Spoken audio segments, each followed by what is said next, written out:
湖南国际频道的粉丝宝宝，大家早上好呀！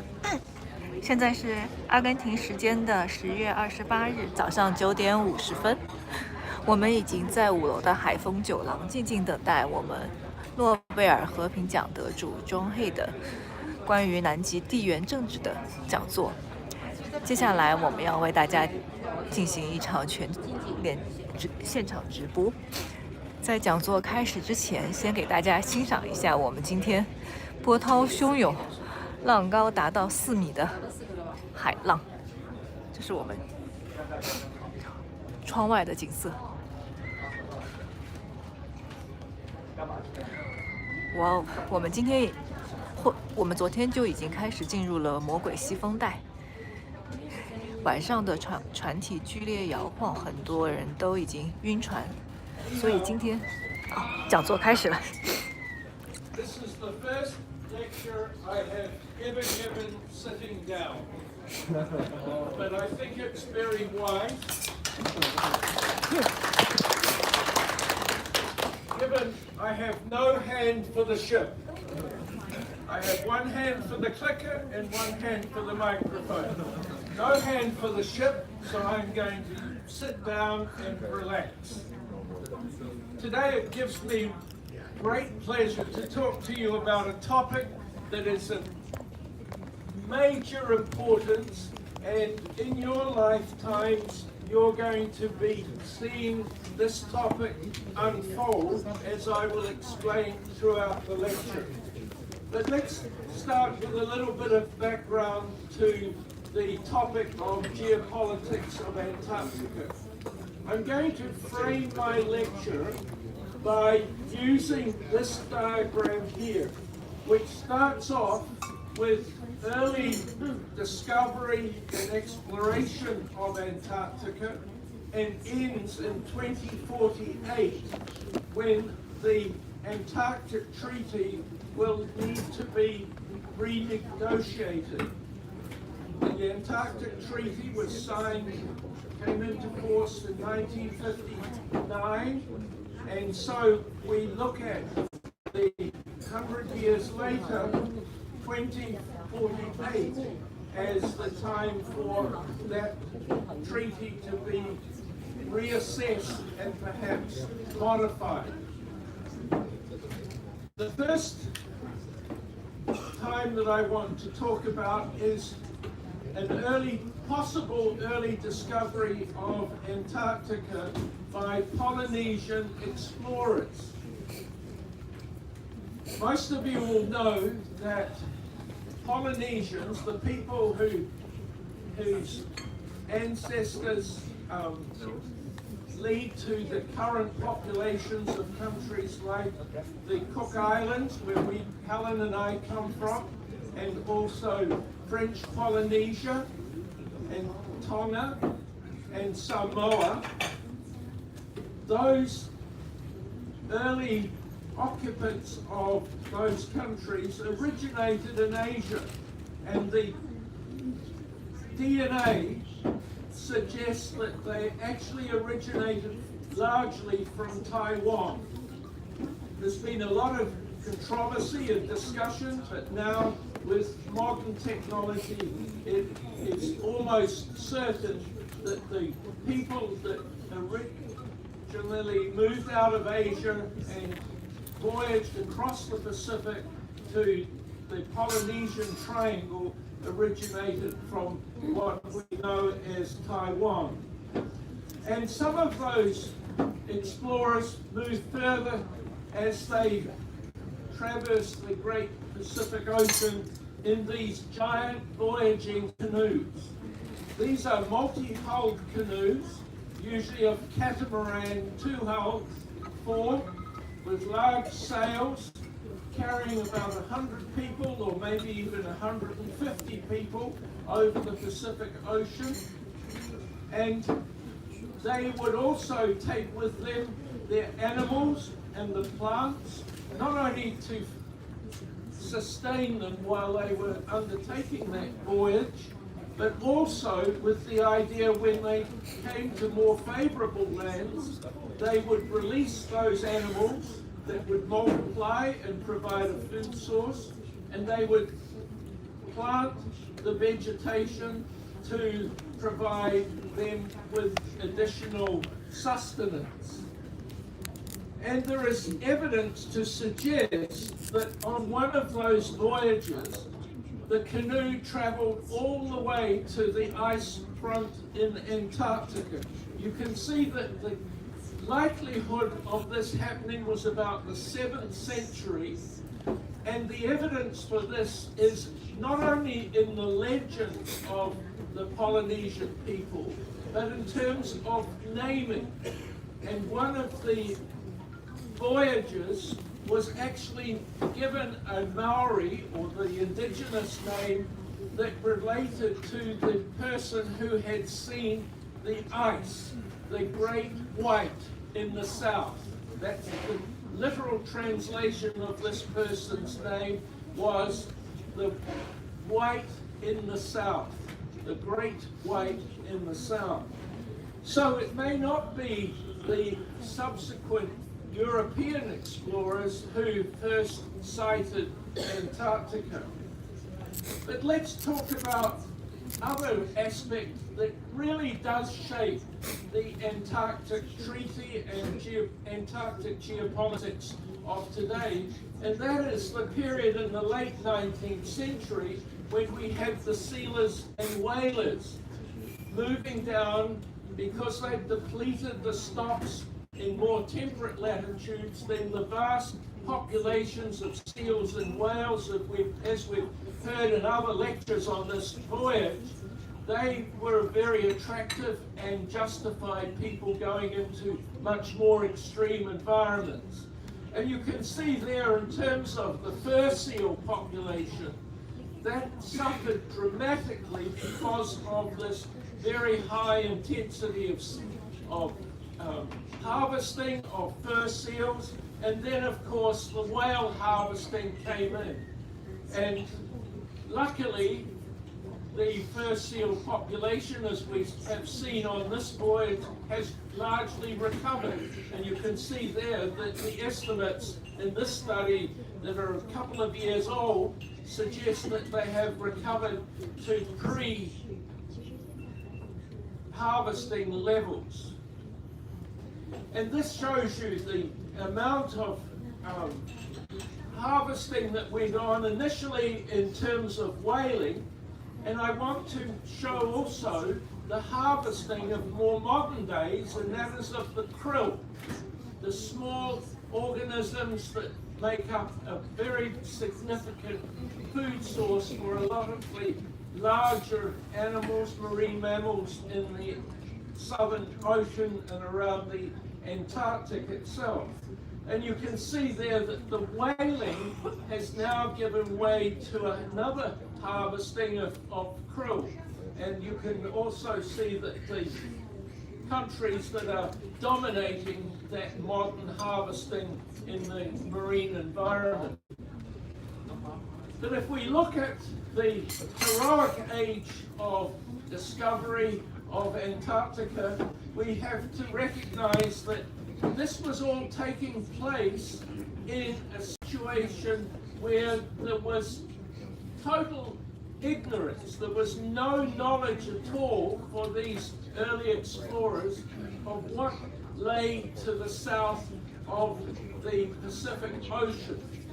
And so this is something that really has great significance for Antarctic geopolitics, is that there was no pre-existing indigenous population.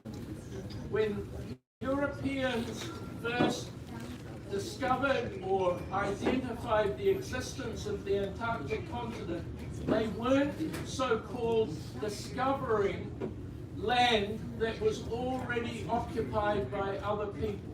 So when Scott and Shackleton and others built their huts to support their expeditions, that was the first time that buildings had been constructed in Antarctica. And this has had a major impact in terms of the geopolitics of the country. So this is why I'm spending a little bit of time to refresh your knowledge and hopefully add to your knowledge about this early phase of Antarctic geopolitics.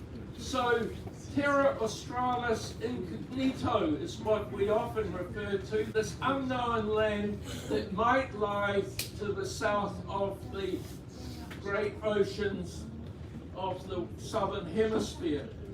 And so we saw a lot of Antarctic exploration over the next decades taking place. And again, that discovery of the Antarctic continent has a great impact on the geopolitics of the continent.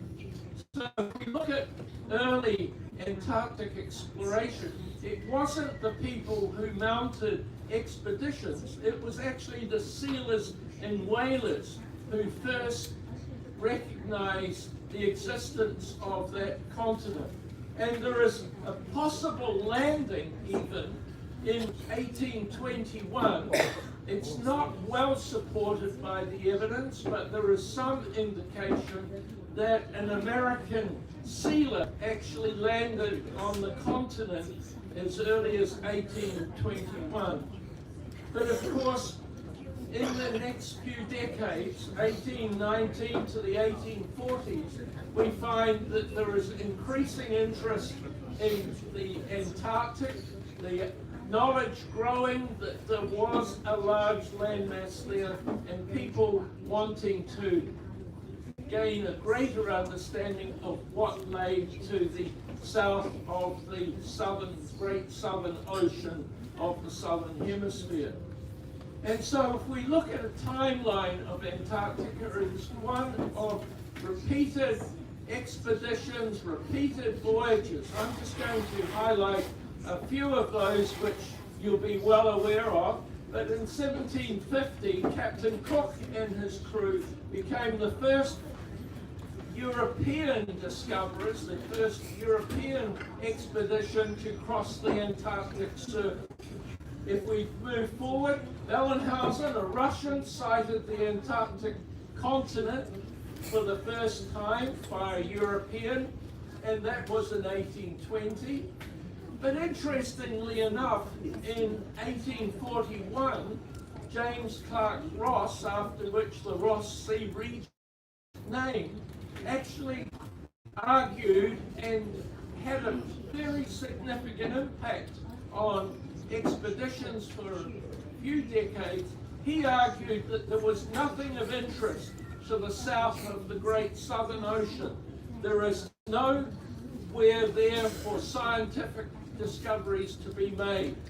So we see that despite this increasing excitement and interest about the Antarctic continent, there were some people who actually tried to present a different view of Antarctica at that time.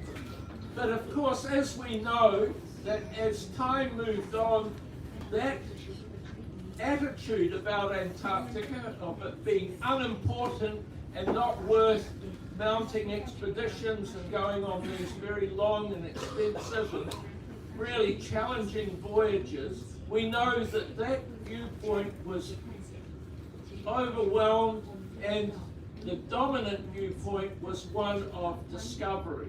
And so, as you can see there, amongst them, racing Scott to the pole in 1910. And then we move into the heroic, so-called heroic era of Antarctic history.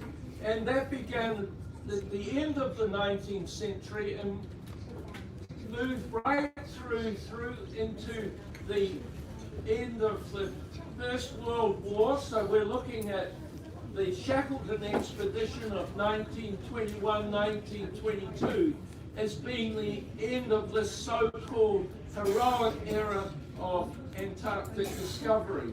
There were a large number of expeditions launched from 10 different countries. We have to recognize that it's not just the countries that get a lot of the attention, like the British, for example, that there were many countries mounting expeditions in those days. So of the 17 major Antarctic explorations, these were undertaken by at least 10 different countries. And during that time, of course, we not only had the geographic pole reached, but also the current location, or the then location, of this magnetic poles were also reached. And much of the continent's coastline was mapped during that time of discovery, during that period that we label the heroic era. And of course, there were expeditions penetrating into the continent itself increasingly, as we saw from Shackleton, Scott, and Amundsen, for example. So that was an era of discovery, but also of intense scientific observation. And this is the other aspect of that geopolitical context that's provided by the history that's important to recognize.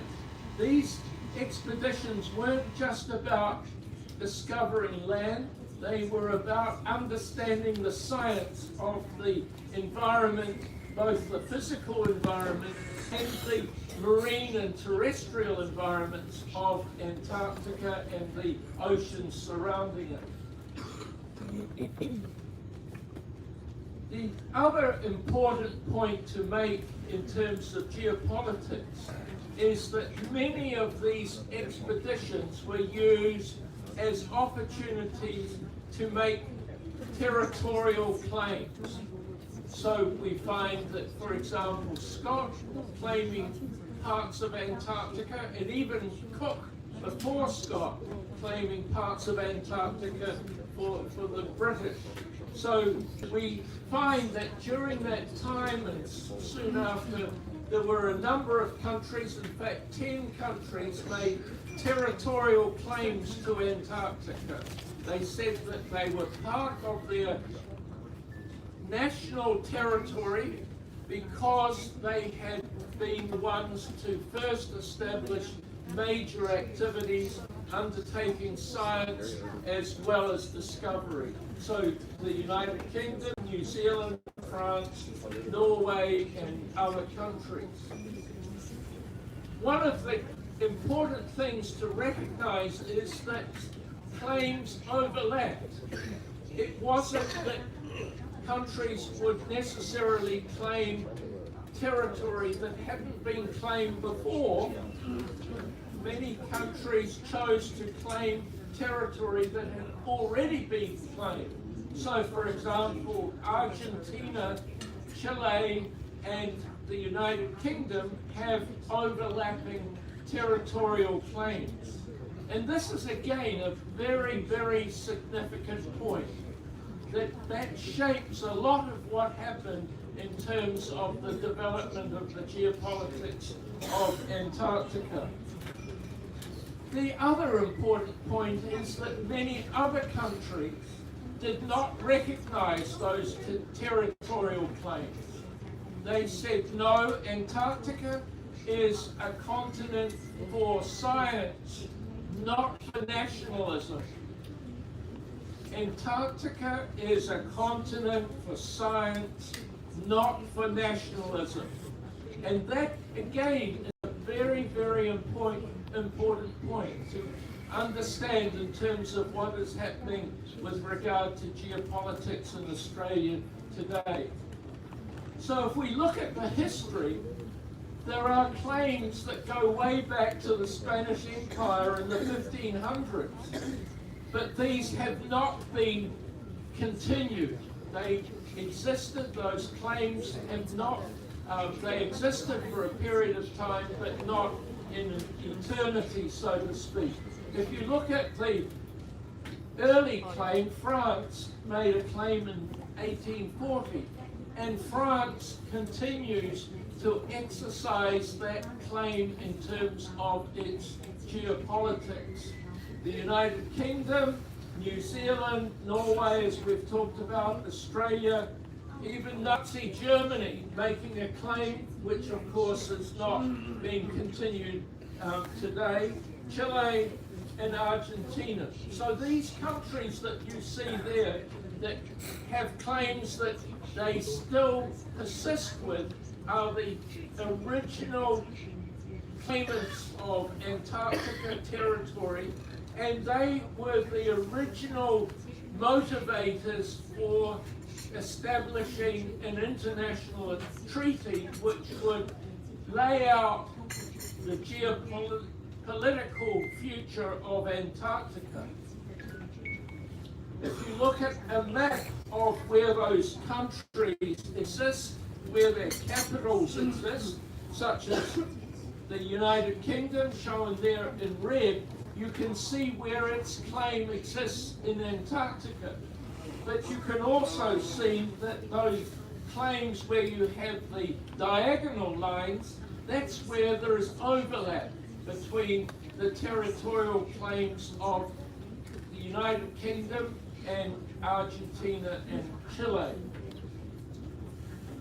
So that is the original territorial claimants of Antarctica.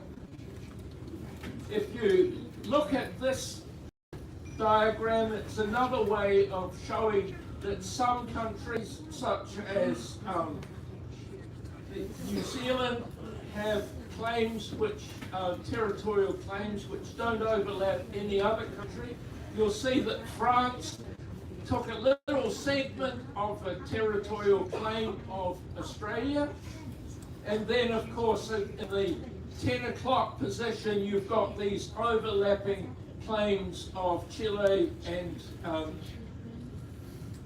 Argentina and the United Kingdom. So moving on through this timeline, the next phase was the establishment of the Antarctic Treaty, because clearly as more and more countries wanted to be engaged in Antarctic research and saw Antarctica as an important part of the international territory, there had to be some solution to this. And so out of the Cold War politics, where it was possible that confrontations that were taking place and tensions that were taking place globally and internationally, this could perhaps lead to unfortunate circumstances and conflict even in Antarctica. And there was a widespread wish that the Antarctic would stay a continent for peace and science rather than for national interest. And so in 1959 discussions started and the Antarctic Treaty came into force, dedicating, as it says there, Antarctica as a continent of peace and science. And as part of that Antarctic Treaty, there was an agreement that all countries, and this is a lovely term, would freeze their territorial claims. Given that we're dealing with a frozen continent, the idea of freezing the territorial claims, in other words, they wouldn't persist. They would put them on hold. They wouldn't say we no longer make a claim, but they wouldn't exercise that claim. So it was frozen in time. The claim is still there, but it is frozen in time. Countries agreed that these countries that we looked at here, oops, sorry, wrong button. These countries looking at here all agreed as part of the Antarctic Treaty that they would put their territorial claims on hold. So the Antarctic Treaty, initially discussed and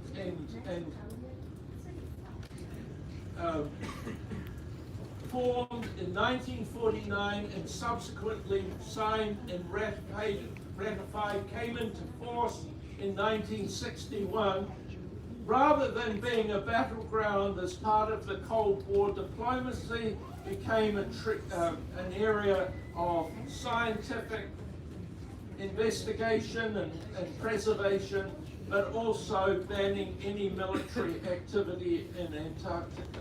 There was another factor that was in the background at that time, 1959 to 1961, and that was increasing recognition that Antarctica had mineral resources that might be of use and might be of importance globally and also for particular countries. And so part of the Antarctic Treaty bans exploration and exploitation of minerals within the Antarctic landmass.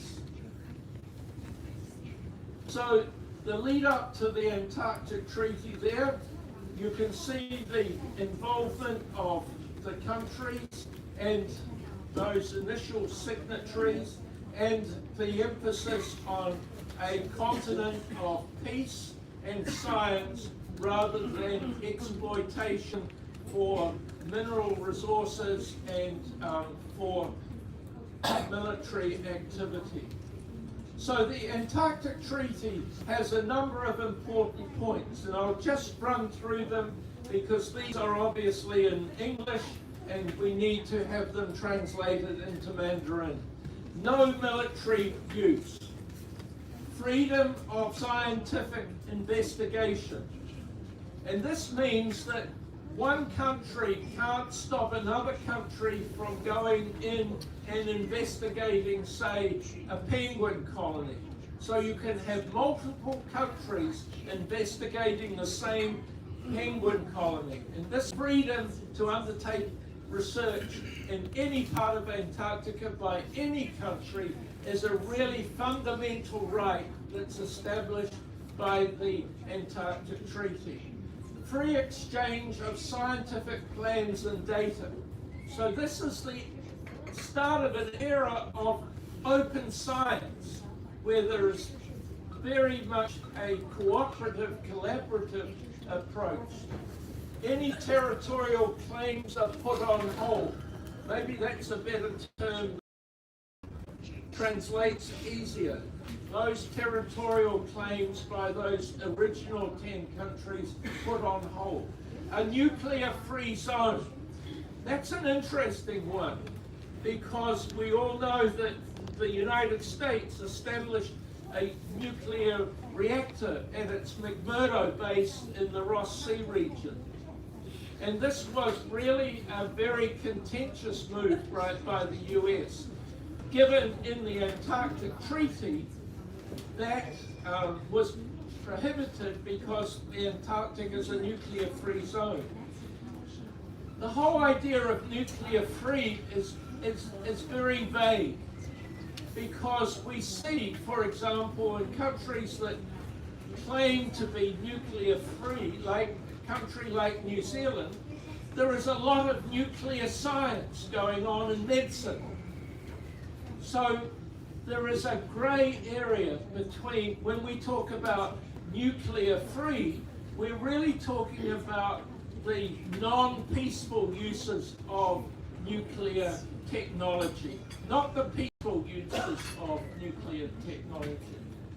So an important aspect of the Antarctic Treaty is that it only applies to land areas. It doesn't apply to the ocean. So a whole different set of international agreements have come and gone in terms of managing the marine environment and marine resources that surround the Antarctic landmass.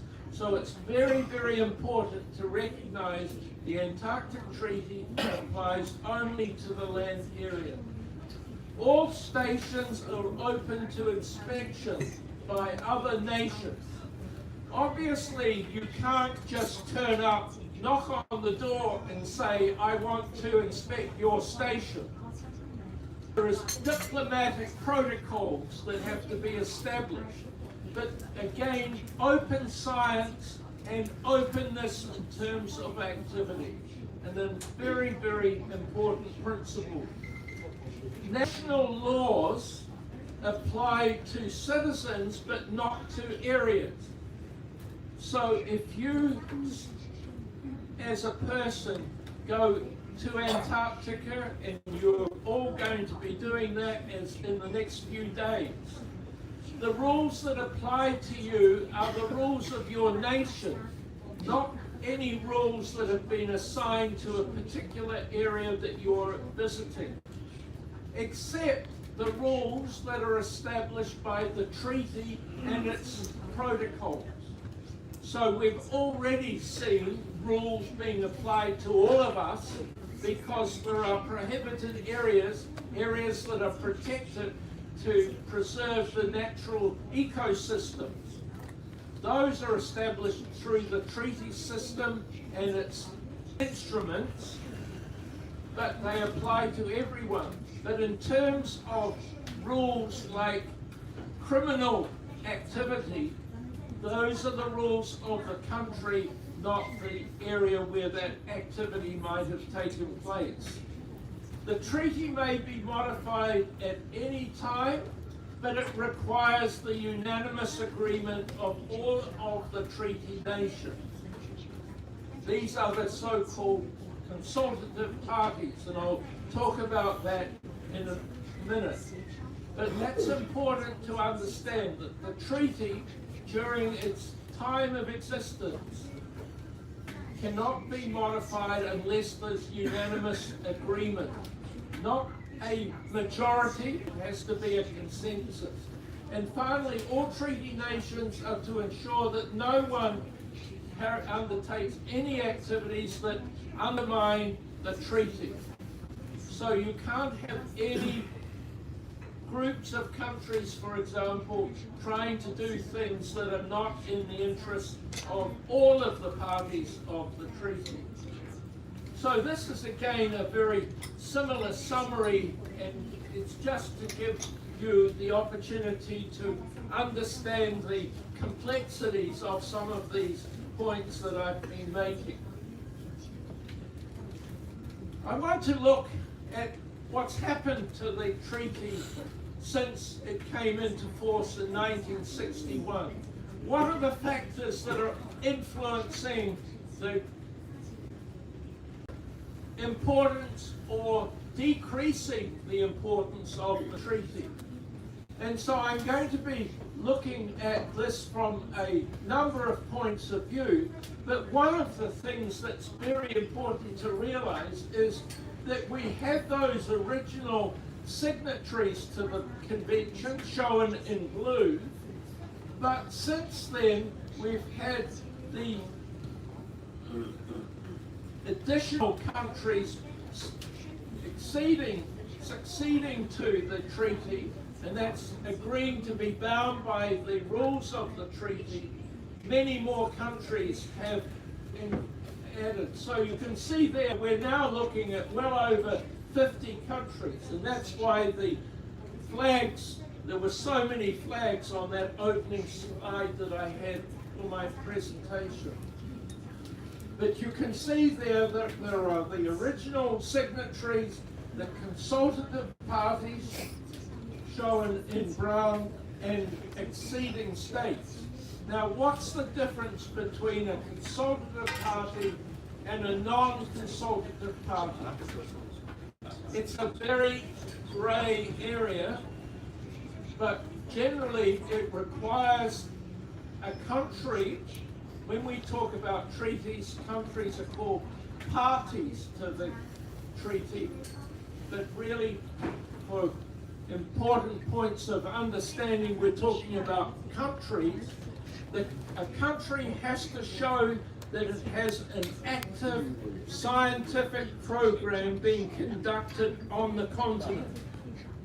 So the Cook Islands, to use our home country, could become a non-consultative member or party to the treaty but it could not become a consultative party to the treaty because the Cook Islands does not have an active scientific program on the Antarctic continent. Understand? Because that's a very important point to make. But you can see the consultative parties, countries that have an active scientific program has almost reached 30.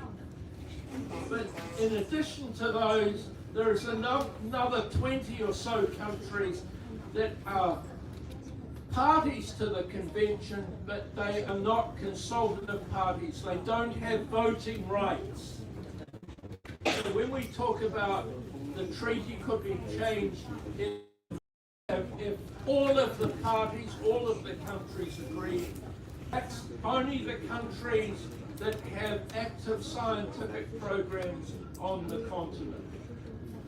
Here's a timeline that makes it much more understandable. You can see the original signatories of 1959, Argentina, Australia, Belgium, Chile, France, Japan, New Zealand, Norway, Russia, or then the Soviet Union, South Africa, UK, and the United States. And then subsequently, countries including China, because once China had an active scientific program on the continent, it could become a consultative party. It could become a voting party to the convention or to the treaty. And you can see that one of the most recent parties to join the treaty system is Iceland. So if you look at the geography and therefore the geopolitics of the Antarctic Treaty, you can see a large number of countries now have the different status of members and parties to the treaty. You have the original parties, they have consulting status, they have voting rights, and they were the countries that made territorial claims, shown in orange. In yellow is parties that have consulting status, they have voting rights like the United States, but they are reserving the right to make a territorial claim. And they, in other words, they say, if things don't turn out as we would like them to, we will make a territorial claim. And you can see all the problems that would come if that happened. So countries shown in yellow, including Russia, are saying at the moment we're not making a territorial claim, but if we want to sometime in the future, we will do so. Other parties with voting rights are shown in blue, and then parties without voting rights shown in green, and then members of the United Nations who have observer status. These are countries that don't have scientific programs on the continent, but they want to be able to observe and participate in the meetings. I made the point that the treaty, the hugely important treaty, doesn't apply to the ocean areas surrounding the continent. And so you can see here all of the other agreements that have had to be put in place to try and manage those ecosystems and the living marine resources within those ecosystems. And you've often heard about those when we've had lectures about whaling and sealing and krill and so on. Of course, everything in the marine area around Antarctica comes under the United Nations Convention on the Law of the Seas. That's the umbrella legal regime that oversees the marine area around Antarctica in the same way as the treaty oversees the terrestrial legal regime for the continent itself. I want to end by talking about Antarctic futures. And when I was preparing this lecture, I had a flashback to 1990 because myself and a few colleagues convened a conference in Auckland, New Zealand on Antarctic futures, exploring Antarctica, and it was called Antarctica 150 because it marked 150 years since the Wilkes expedition to the Antarctic continent. So it seemed a timely date to think about the future of Antarctica. But my flashback was significant because the things I'm going to be sharing with you now, decades later, are the same issues that came up in that conference.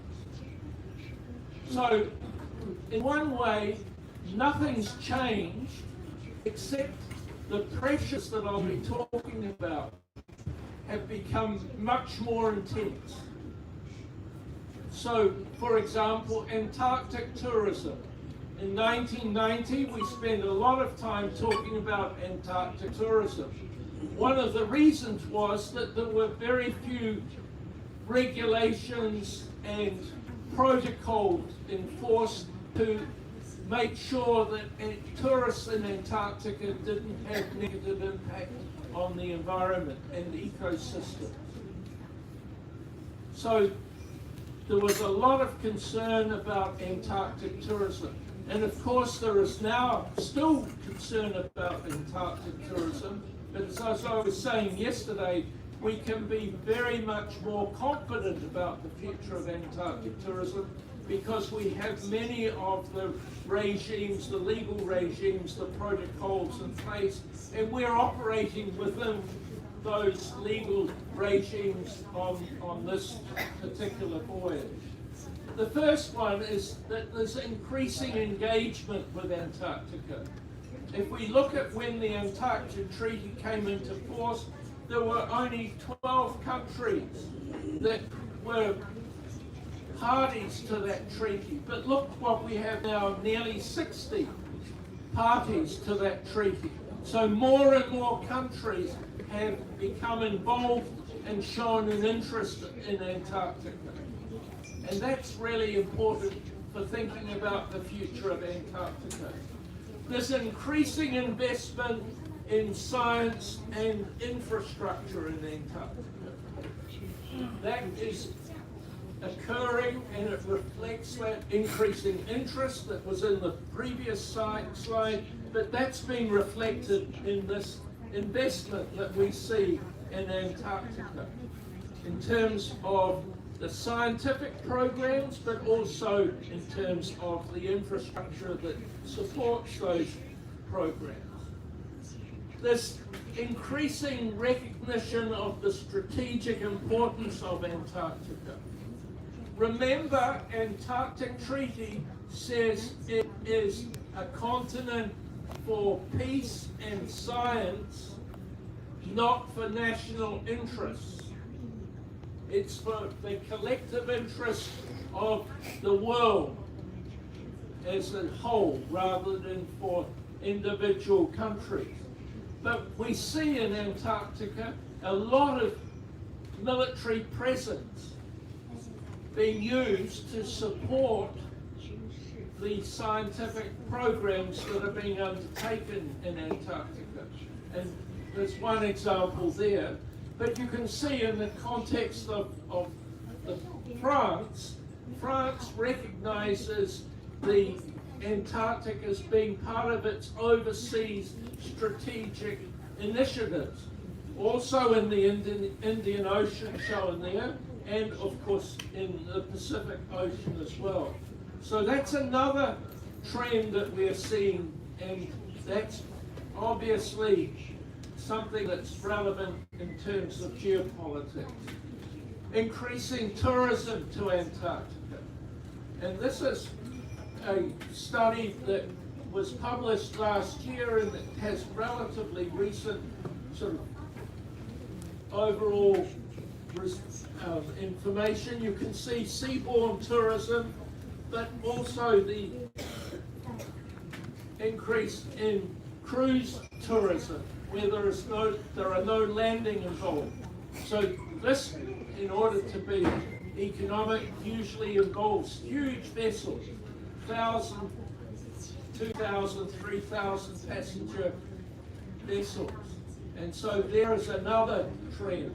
But you can see the air cruise, tourism, deep field tourism, very small, and of course overflights of the continent, which doesn't have any direct implications for the continent, but does for the globe. Increasing interest in terrestrial mineral resources in Antarctica. And you can see there in the bottom left-hand corner of the slide, some of you might have difficulty reading it, but you can see there a number of minerals which have been identified in Antarctica. And we also have to recognize the presence of oil in Antarctica. And so this is something that is looming in terms of what is the future of the evolution of the Antarctic Treaty. And of course, goes without saying, there's increasing interest in territorial claims. And this is one conceptualization of what might happen in the Antarctic in the future if countries decided to exercise their territorial claims. Remember, countries have put them on hold, or they've said, we reserve the right to exercise those territorial claims in the future. You can see, for example, we have the Chinese Federation down there showing up. We also have the American zone. We have the Indian zone. India has indicated it would, in possible future, exercise a territorial claim. And then we have what, in the green, symbolically in a green color, we have Antarctic First Republic. And this is a grouping of a large number of countries that have tried in this. This is a vision. This is not reality. This is a vision, all right? But the idea that a number of countries would say, we don't want to exercise our individual territorial claims, but if territorial claims are going to be made, we will come together in the spirit of the original spirit of Antarctica, and we will take some of Antarctica collectively as a joint international operation.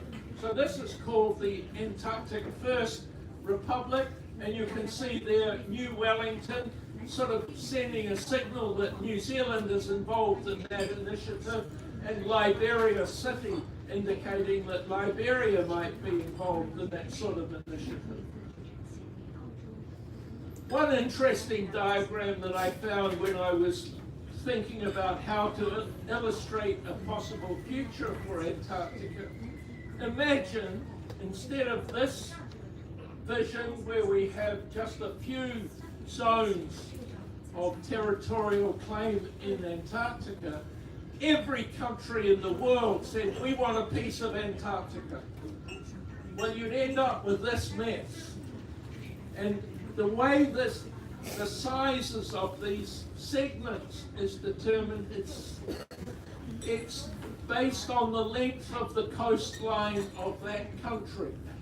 So, for example, Australia, a large coastline gets a large segment. United States, large coastline, a large segment. USA, not so much. Canada, not so much. And if you look, I should have looked for China earlier. Where's China?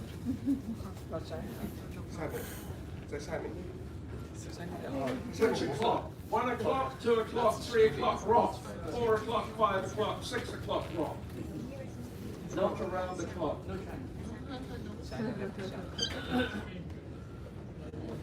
Somebody help me, please. I hope China's not missing again. No. I think China's missing again. We got 2 USAs. We have 2 USAs, don't we? We've got 3 USAs. 3 USAs. I won't say anything about greedy countries. Anyway, it gives you an idea of just a horrible scenario if everybody exercised, every country exercised its right to the Antarctic continent, and in international negotiations they said, oh, it must be on the basis of the length of the coastline. Obviously fiction, but also a worrying message. So what is the future of Antarctica in a warmer world? Because we have to think about that. And you can see there the Antarctic Peninsula today and what it might be like if we had further global warming. We would see major changes in the Antarctic landmass because of the recession of snow and ice. So this is something that is very, very important to consider. And of course, it doesn't just affect the continent, it affects the oceans, marine areas around the continent as well. So when we think about geopolitics of the future, we have to think about the changing global environment as well as the changing politics of the world. And you can see there for 2 scenarios in 2070, depending on the amount of warming of the Earth, very, very big differences in what the continent is going to be like, as well as the marine areas surrounding the continent. Human presence, for example, down here shown by 3 people if the continent is low emissions, but if we have large amounts of global warming, there's the potential for more and more habitation of the continent. There'll be pressure for permanent occupation rather than just scientific occupation of the continent. So if we look at our timeline again, we move on to 2048, when we find that that is the time when there will be a formal review of the Antarctic Treaty System, and that will be a time when there'll be intense negotiations as to what the future of the Antarctic continent might be, as determined by the consultative parties. Remember, those are the parties that have the voting rights. So 2048, possibly beyond my lifetime, but certainly in the lifetime of you all. So just to conclude, looking at the challenges of the future, and I apologize for the quality of this slide, but it's really recognizing that the combination of climate change, global warming on the one hand, and increasing militarization and strategic importance of the Antarctic area puts a huge pressure on the future of the Antarctic Treaty System and on Antarctica itself. And what we need, in order to counter that, we will need a much more robust Antarctic Treaty System, one that doesn't have these grey areas about nuclear free, for example. What does nuclear free really mean? That will have to be spelled out in great detail. What about no military activity? If it is going to persist, that definition of no military activity will have to be spelled out, because as I pointed out, many nations are using their military forces to support the science programs of that country. And that grey area very uncertain area is going to have to be spelled out in great clarity. What does it mean for a country for science and peace? That is going to have to be spelled out very clearly. And of course, all of the protocols that protect the very sensitive but very, very important ecosystems of Antarctica, not just important for their own right, but for our future, the future of the planet Earth. These are going to have to be much more robust than they are now. I'm going to make a transition from talking about Antarctica. I have another opportunity to talk to you. Many of you have talked to me about the issue of climate change. I've made reference to it in this lecture. We can't ignore it. And if there is an opportunity, I'd like to talk to you about the so-called climate crisis. You'll notice I've put it in quotation marks. That gives you an indication of what I think about the so-called climate crisis. But I want to talk more productively about climate change in terms of global responses, but also personal responses. It's all very well to, when we talk about climate change, to say we'll leave it to somebody else to do and sort out this problem. It's too big for us. We can't do anything. It's too big for us. I want to talk about some things that you can do as a person if you're really committed to solving the so-called climate crisis. Thank you very much, and maybe there's time for a few questions.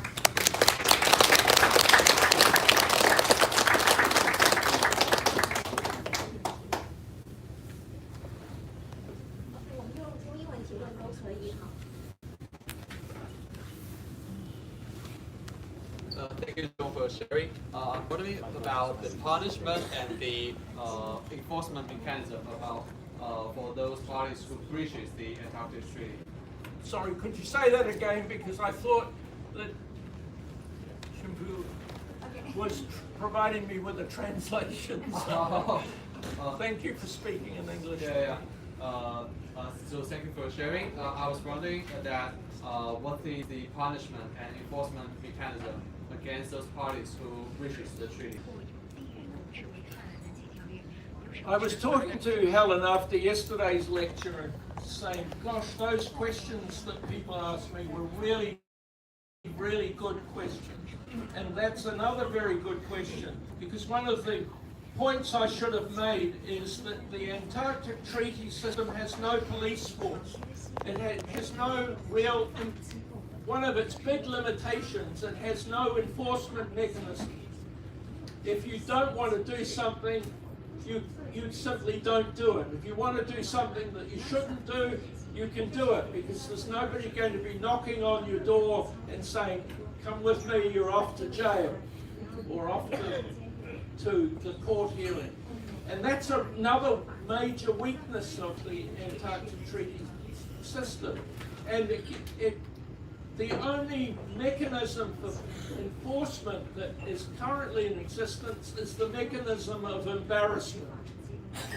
If you are identified as somebody who is doing something wrong, if you're breaching the treaty, all that can happen is that the other treaty parties can make in public what you're doing and embarrass you and hopefully force you to stop. But we know that increasingly countries don't get embarrassed. We see that playing out for us around the world. And so when the treaty is renegotiated, there has to be a more robust enforcement regime. I don't think it will be an Antarctic police force. I don't think that is what's required, but it has to be something more important and impactful than an embarrassment. Thank you very much. Thank you.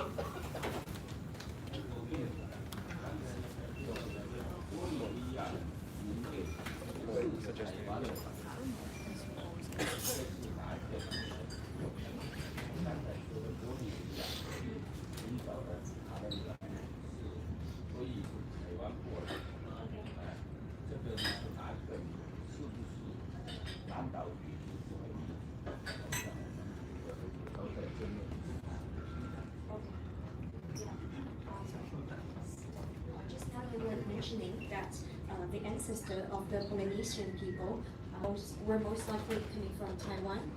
Which minority do they belong to? Is it the Mandao people, or could you share some of that with us? I'm embarrassed to say I cannot remember. I have the information on my computer, and I will share it with you in the coming days. I will tell you. And if I give another lecture, I will put up a slide so everybody knows the answer.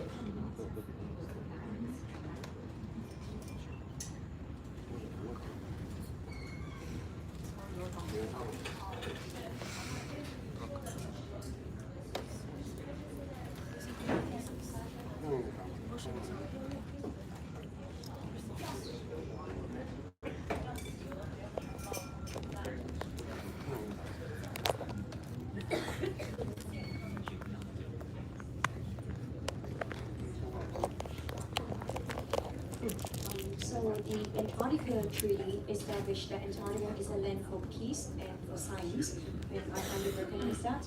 Do you think there is some scientific method to help us reduce the temperature of the world so that the penguins don't have to live in a world with rising temperature?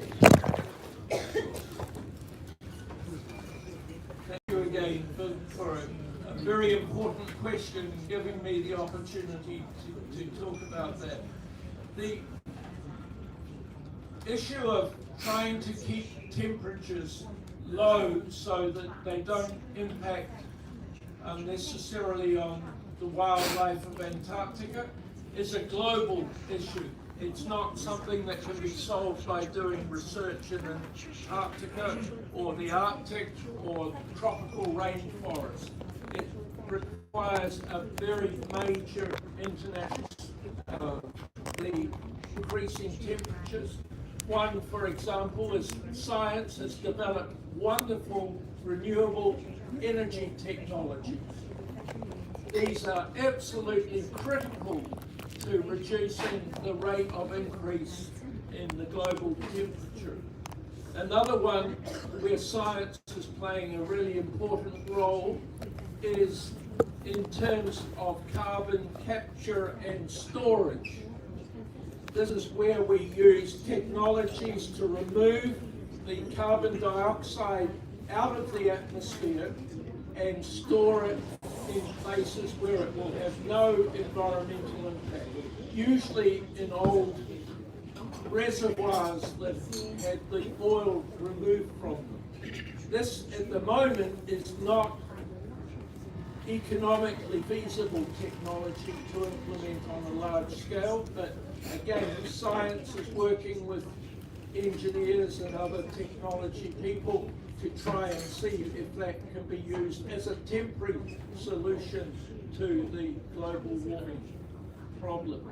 But the other thing we can do in Antarctica itself is understand how, for example, a penguin is impacted by these higher temperatures, and see if we can modify the environment that they're exposed to in ways that reduce that stress that's being put on them. So there are things that can be done, but generally speaking, science has to work at a global level in order to solve the global problem. Thank you.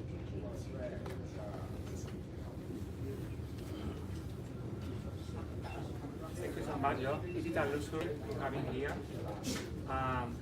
I'm wondering, we are facing so many conflicts in the world, genocide, so many things, and the world is watching. You mentioned Antarctica is rich in oil and natural resources. Are you concerned about the deep layer are going not to respect the Antarctic trip, take a piece of the cake?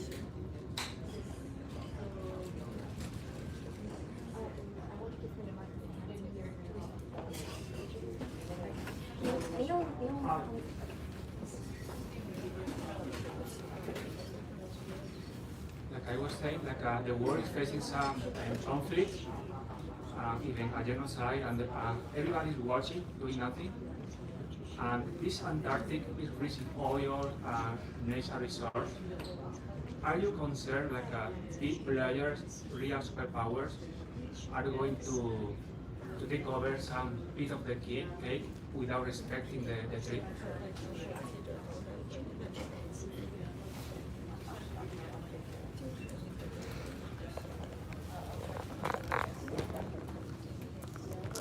Thank you again for a really good question. I am personally, and people I work with are very concerned. People that I've worked with over the 60 years that I've shared with you are very concerned. Do I think it will happen? I think in the end we'll see a lot of talking about it happening, but I don't think it will happen. And that is based not only just on hope, but it's based on practical reality, that there are resources that are more easily accessed economically and technically that would need to be exploited before it happens in Antarctica. I believe when we hear countries talking about mining in Antarctica, these are countries that are exercising their sovereign right to the continent because they don't recognize the territorial claims of other countries, and they want to show that they will not be constrained if there is a breakup of the Antarctic Treaty System.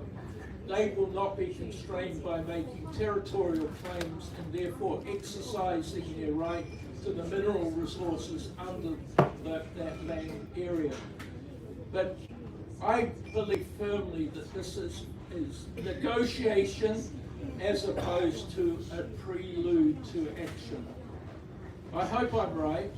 You will know if I'm right. I won't know if I'm right. Yeah, hopefully. Thank you.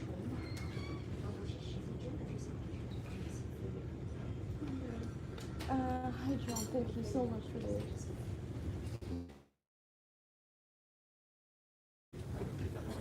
Thank you so much for this lecture. I would like to know, right now there are countries increasingly, for example, establishing their scientific research stations.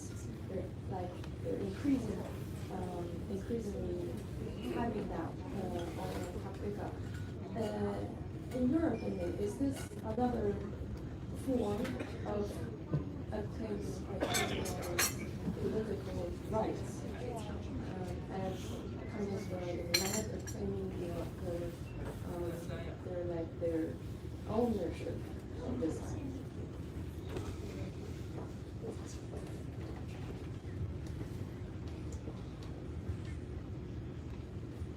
Thank you.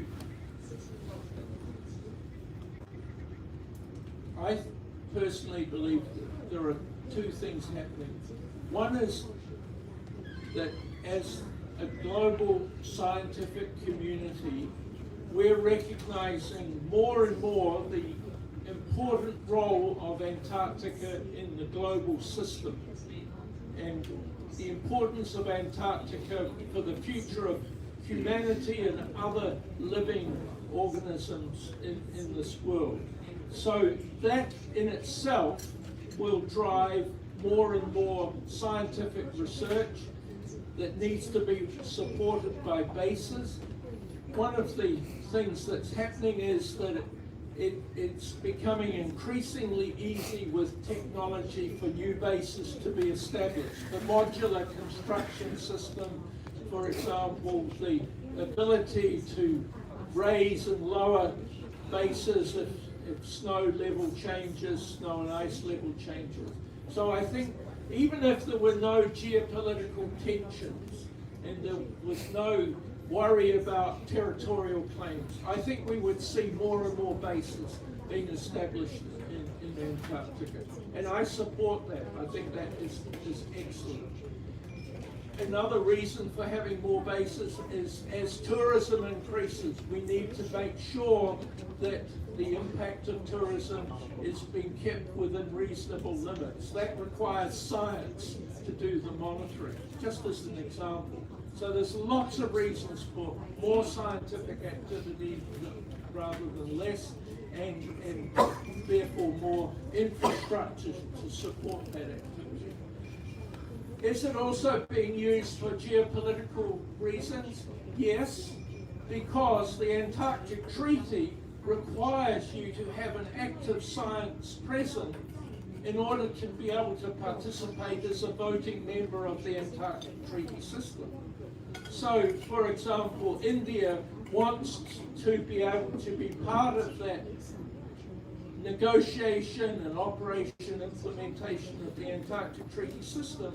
So India is in a way forced to have bases on the continent in order to be eligible. There's a national pride in having base as well. So why should we deny a country from adding to its national pride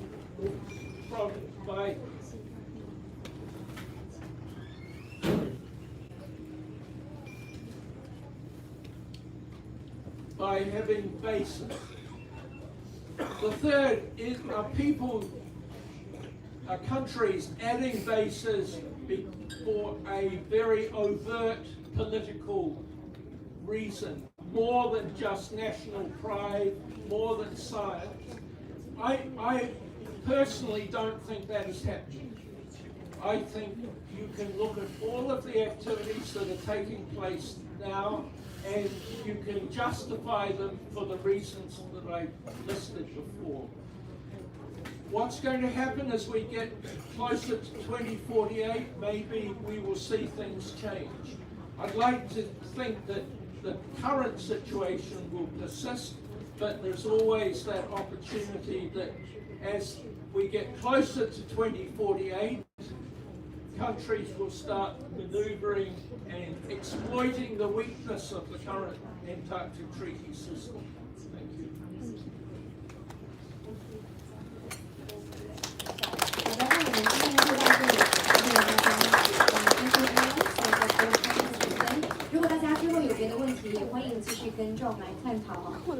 If you have any more questions, you're very much welcome to ask John privately. The next lecture was supposed to start at 11. Maybe you can start